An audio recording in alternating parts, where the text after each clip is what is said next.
been quite a string this year that I've been involved with. This one's wonderful. So thank you so much for taking a minute out to talk about it. Of course, thanks for having us. Yeah, you bet. So, Dia de los Muertos, you're going to have the celebration November 1. There's a lot going on. We're going to peel back the layers. We're going to get everybody excited to go and participate. So, let's begin with kind of the inverted pyramid. Give me kind of an overview of how this came about and how we've evolved to this big November 1 kickoff. You want to start out, Alvaro? You go ahead, ladies first. Me? All right. Well, I think the whole entire idea of this is always to be a community event because that's what Dia de los Muertos is, the Dia de Muertos is, right? And it's not just about direct family, it's really about having as many people involved as possible, and to make it a very festive celebration and commemoration. Um, and Flushing Town Hall and MexFest put out an open call for performers and artists, visual artists. And I was one of the people that submitted. And the great thing about this was that for this project, they were looking for two different kinds of musicians.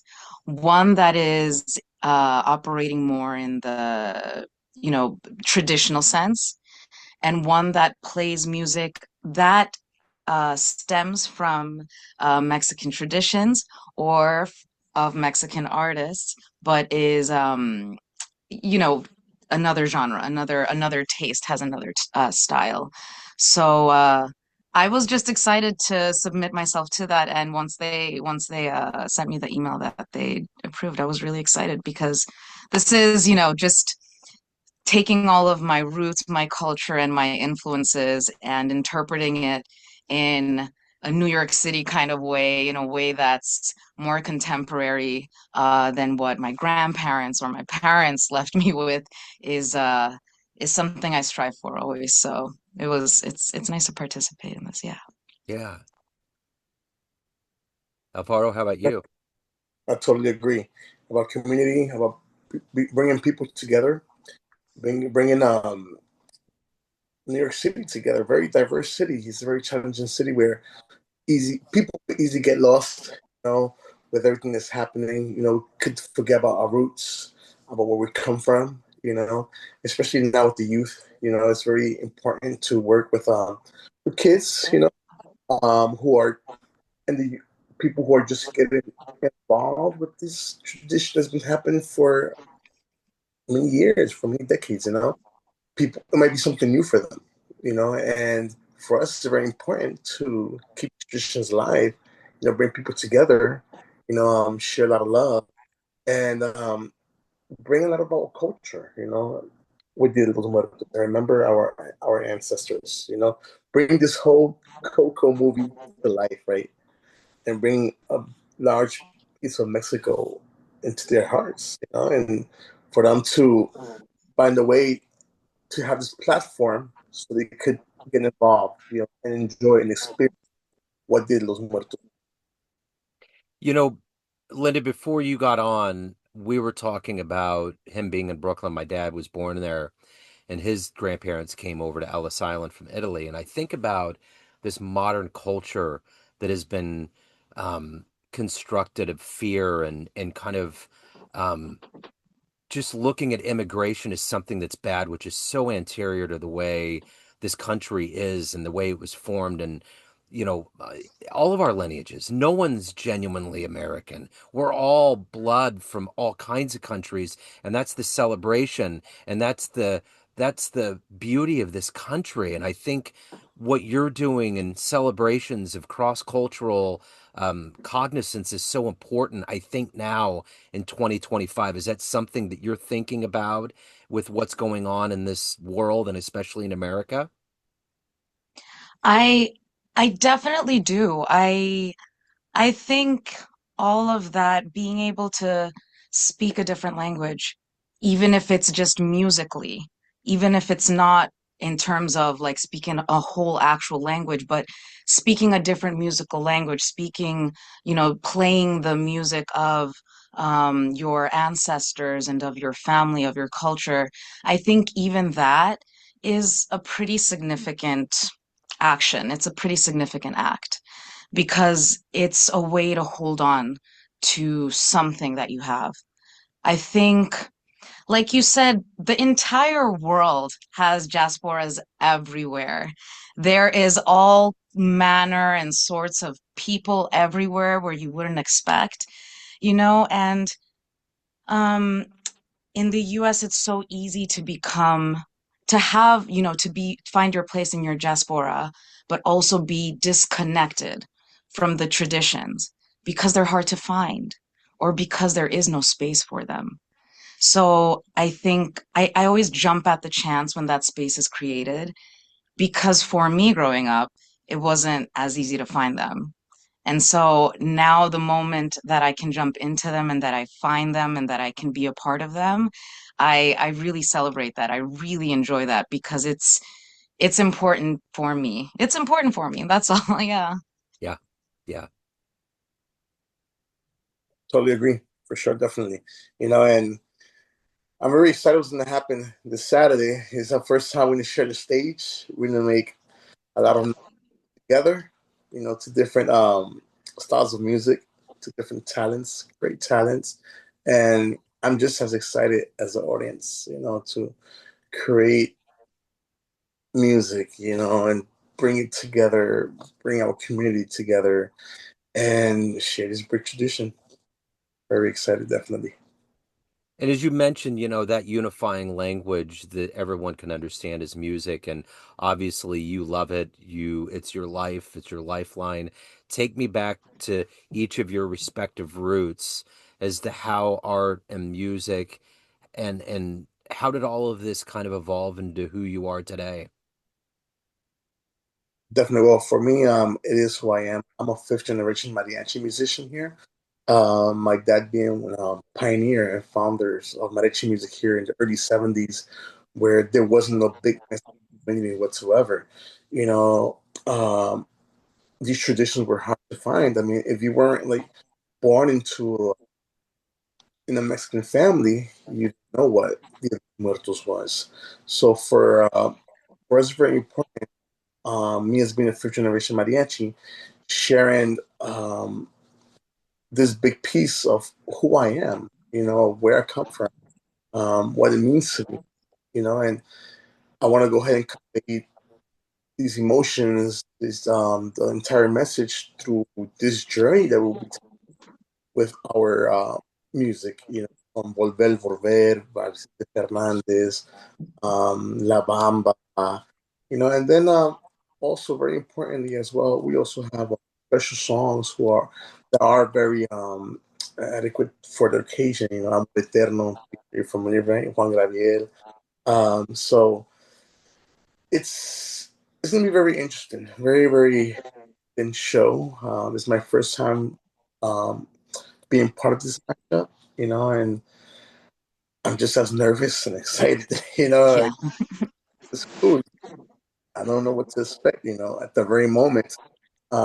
Every show I do is special. This one's very special because we're gonna do this fusion of two different genres that are totally different, but we still, at the end of the day, we're still musicians and we are very passionate what we do, and yeah, it's gonna be very, very cool.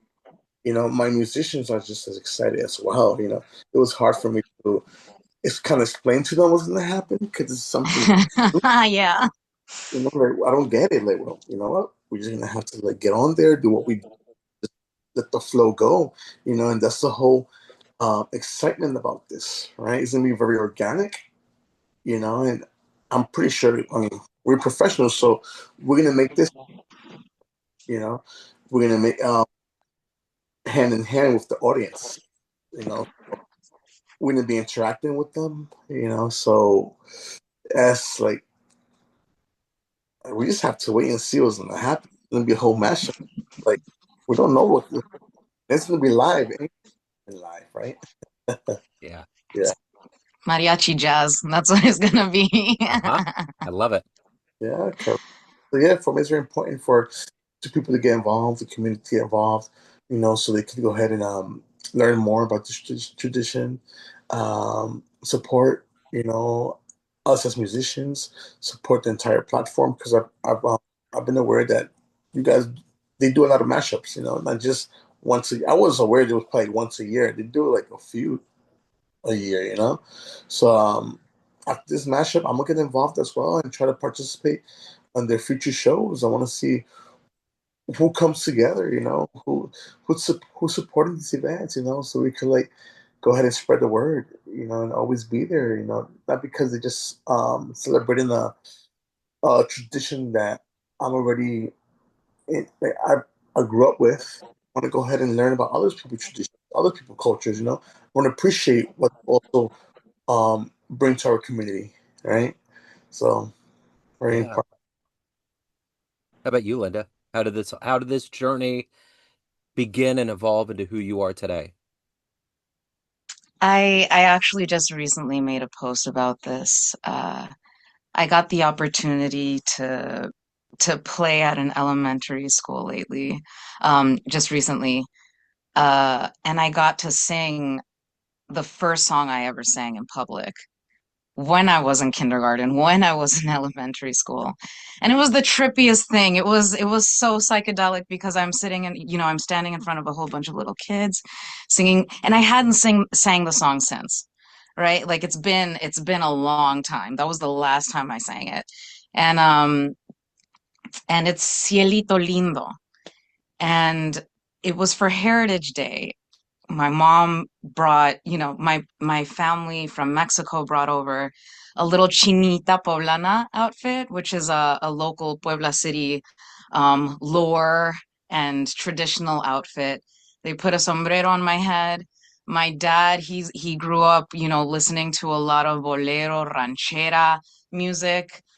He visited music looking for mariachis and people to sing with in Garibaldi, Plaza Garibaldi, and the love for that music was very apparent in my family. I mean, even at parties, my dad would always want mariachis to be there always.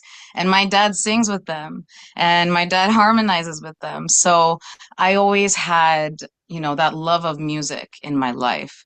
But I really started out with rancheras.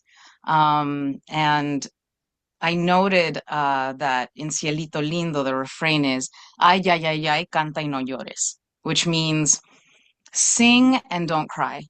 And once I was writing that post, I realized that I kept doing that. I keep singing. My heart cries out, maybe in joy, maybe in sadness, but I sing. And when I sing, I do it full-heartedly. And I sing for my family. I sing for my friends. I sing for everyone who needs it. But I continue to sing. And that's that's the joy, that's joy and sadness, and it's everything to me. So yeah. So, again, for both of you respectively, one of the things for anybody, whether you're a musician or you're a spectator, one of the really early things that get lodged in your head is the first live show you see, the first live show that moves you. What was that for you? What was the first one that either made you think, I need more of this, or I want to be on that stage one day? The first live show I experienced, Yeah. my dad, as I was young, he would Wow. he would take me to a few of his shows. Not I was young, so not all the shows I was able to like experience them, right? But every chance he had that he was able to take my mom and myself, you know, we were there. So I remember like him being on stage with the sombrero, with the bow tie, which is a moño, his mariachi outfit, the medals, which is like gala with Madura on the pants. I'm like, wow, it's an amazing experience. Because I've always seen him, you know, um, get up in the morning or late night getting dressed into this beautiful outfit, but I knew like what was he like what was this for, Until I saw him on stage, like, whoa. It was amazing, like wow, yeah. So I was born into this. I'm a fifth generation mariachi, and until now, I'm still very passionate, and I'm still in love with mariachi music and the power we have as musicians. To convey a message to the community, to the world. And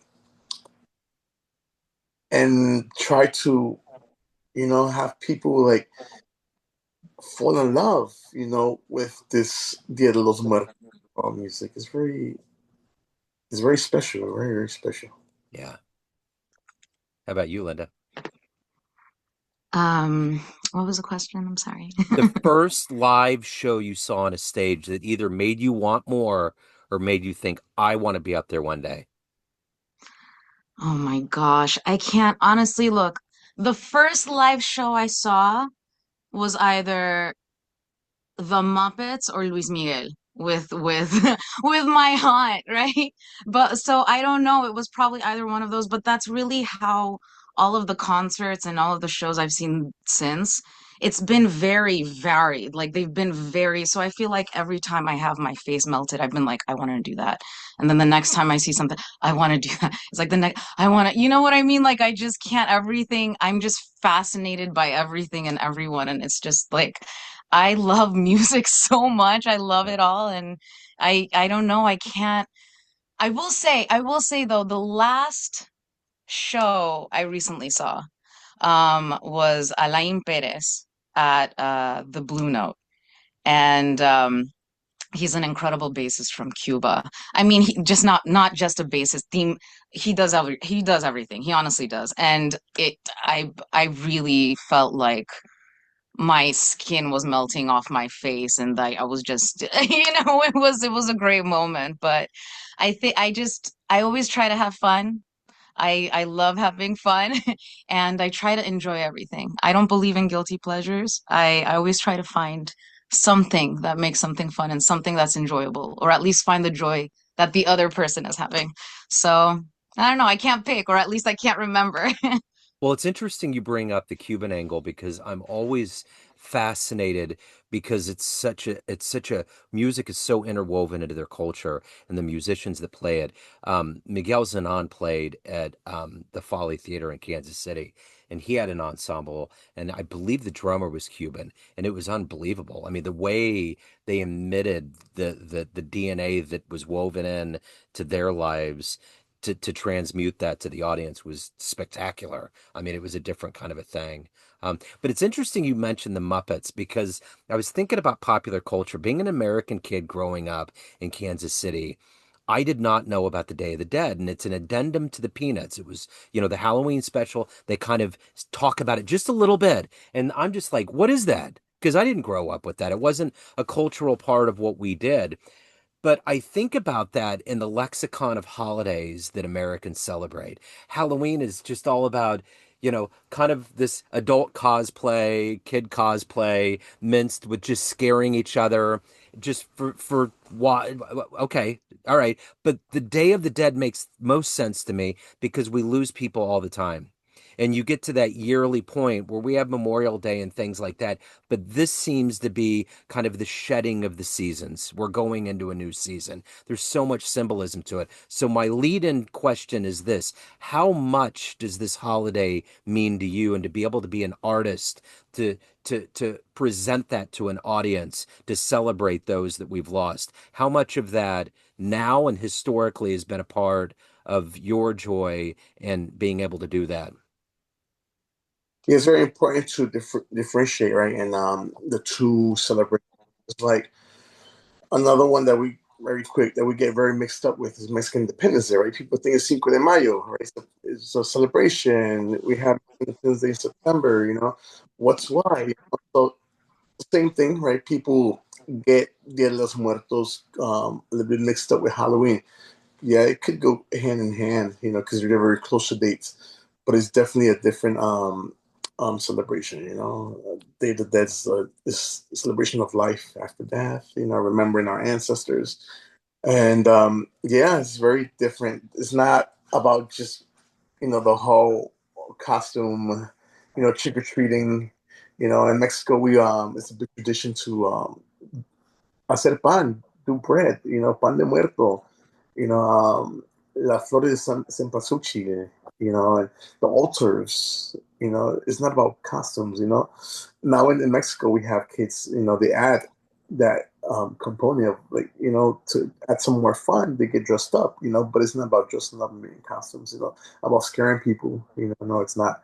So, yeah, so it's very important to understand the difference of these two big celebrations. I mean, as a New Yorker, I was always born into the Halloween here, right? Halloween tradition with the community. But in my home, I was always celebrating Dia de los Muertos as well. So for me, it's very easy to understand the two different celebrations, right?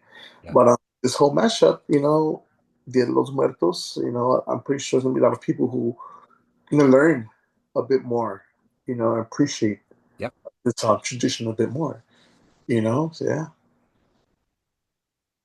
How about you, Linda?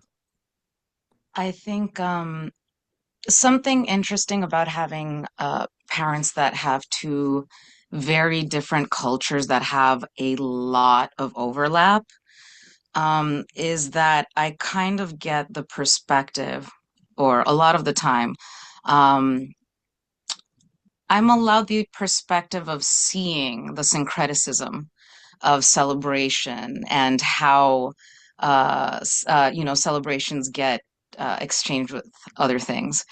Um, I like to think of it as the Americas, all of it. We don't share one culture, but we do share the idea of syncretism, which is hiding one tradition over under another one that was allowed. Hiding something that may be more indigenous or was African, that came from those traditions, and turning it into, for example, Christianity or Catholicism or something like that. And that's what Halloween used to be, right? Yeah. It was about All Saints. It was about also, at some other points, it was also about scaring away, any evils, or scaring away any of the past things that were tormenting people mentally. And it's, I I I kind of saw it one leading into the other, which was always interesting for me. But in terms of just Dia de Muertos, it's in a way sadly healing, because as the years pass, the pictures, there are more pictures on the altar. There are more faces on the altar, some that you recognize, some that you don't. And in that, you do get to, in a way, learn more about yourself through what is now your ancestors, learn more about yourself through the community that is built even just for that day, right? The entire family, comes together, and you talk story, and um, you know, reach back and talk about the good and the bad. And a lot of the time that can be disruptive to your heart, disruptive to your soul, but a lot of the time it can also be healing, because I truly believe if you can't look back, then you don't know where you're going. You have no idea. So it's saddening to see new pictures go up, and it's saddening to see the altar grow. But with that, I think people also grow as well. Yeah. So, is the lifeblood of this MexFest coming up? I'm curious. You've dedicated your life to music. You clearly love it. But what is it that gets you up every day, that motivates you, that makes you love doing what you do? Um, New music. I mean, with me, there's always things you can work on. Whether it's build your repertoire. Learn more music that isn't your own as well.